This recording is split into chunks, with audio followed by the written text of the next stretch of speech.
बरोबर। हाँ, सब साथ में आप परिवार है आप।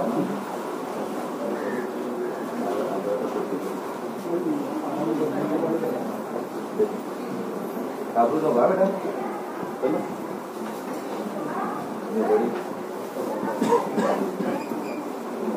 चलो बस हम साथ में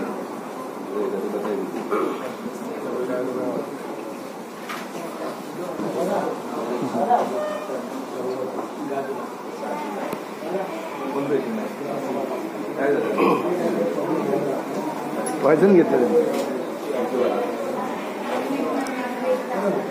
ठीक है ना भैया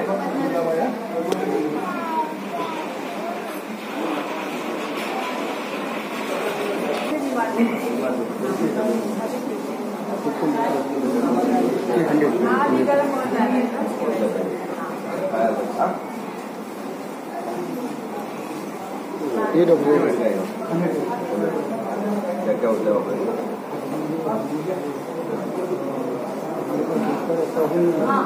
सर्जन है सर्जन किधर से लाना पड़ता है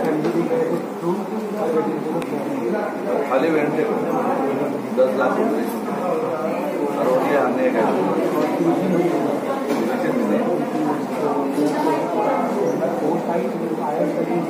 प्राइवेट देख लीजिए तनख्वाह मैं दे दूंगा दिखा फुल टाइम रहेगा जो 2.5 लाख रुपये जो तनख्वाह लेकर तनख्वाह दे हाँ बस बता दीजिए कि वहाँ पर लेके चलो ठीक है बता दीजिए आप मैडम ने उत्तर है डॉक्टर के लिए पूछो मैडम को मैं डॉक्टर का फीस दे दूंगा महीने का लोगों के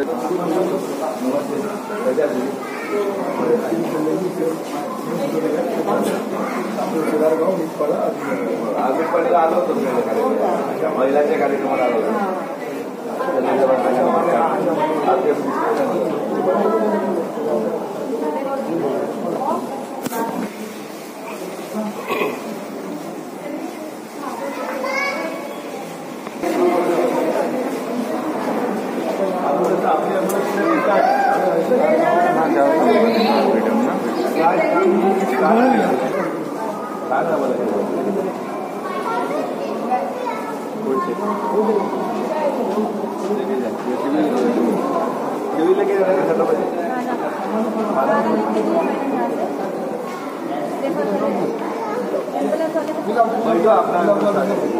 लड़के घुटने से गिर गए थे, सर पर लग गया था तो वही दवा लेना है इंदिरा में।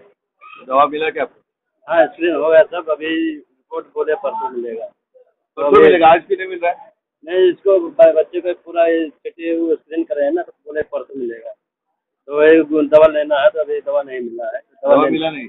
दवा नहीं मिला है, लेने जा रहा हूँ। आपण आहोत भिवंडीच्या इंदिरा गांधी रुग्णालयामध्ये। आताच एका मुलीला बघण्यासाठी मी हॉस्पिटलमध्ये आलो होतो। हॉस्पिटलमध्ये स्वच्छतेबाबत बघितलं, आपण पण बघितलं असेल। त्याचप्रमाणे डॉक्टरांची चर्चा केली तर इथे फिजिशियन नाहीये। इथे फक्त एकच दिवस अपेंडिक्सचे ऑपरेशन होतात, हर्नियाचे ऑपरेशन होतात, बाकी कुठलंही ऑपरेशन होत नाहीये। आणि आज सांगा 8 लाख मतदार आहेत इथे, 7 लाख लोकसंख्या मतदार आहे आणि जवळजवळ 10-12 लाखाचे शहर आहे। तालुका आणखीन 3-3.5 लाखाचा आहे। 15 लाख लोकांसाठी एक रुग्णालय नाही, मी किती मोठी शोकांतिका आहे। तिथे आता या भाईसाहेब मुलीला घेऊन आले, एक्सरा काढला तर मेडिसिन मिळत नाही। आतमध्ये एक ताई भेटली का जिला डिलिव्हरीसाठी ठाण्याला जायचंय, ॲम्ब्युलन्स नाही।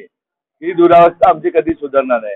नक्कीच भिवंडीकरांना मी आश्वासन देतो की ही जी वेळ आहे ही वेळ आपल्यावर येणार नाही। लवकरच 4 जून नंतर हे कार्यालय इंदिरा गांधी हॉस्पिटल माझे असेल, इथे फिजिशियन नसेल तर फिजिशियन मी जिजाऊ संस्थेतर्फे देईन, सर्जन उपलब्ध करून देईन, जिजाऊ संस्थेकडनं त्याचा पगार देईन। परंतु आमच्या बांधवांना, आमच्या भगिनीला इथेच उपचार होईल अशा प्रकारची व्यवस्था मी निर्माण करेन। आज आता उद्या 2 किंवा 3 तारखेला फॉर्म भरायला महाराष्ट्रातील नेते मंडळी येतील। पत्रकार महोदयांना विनंती करतो, त्यांना आणून दाखवा आमचे भिवंडीकर कसे जगतात। त्या सध्या एवढ्या मोठ्या रुग्णालयामध्ये फिजिशियन नाहीये, एकही ऑपरेशन होत नाहीये। म्हणजे आम्ही तुमच्याकडून अपेक्षा काय करायची? शहरामध्ये जरा फिरवा द्यायला महाराष्ट्रीय नेत्यांना, आपण काय केले नक्की आमच्या भिवंडीकरांसाठी? कुठल्या तोंडाने तुम्ही मत मागायला येता? याबाबत आपण विचारणा केली पाहिजे ही विनंती करतो। जय हिंद, जय भारत।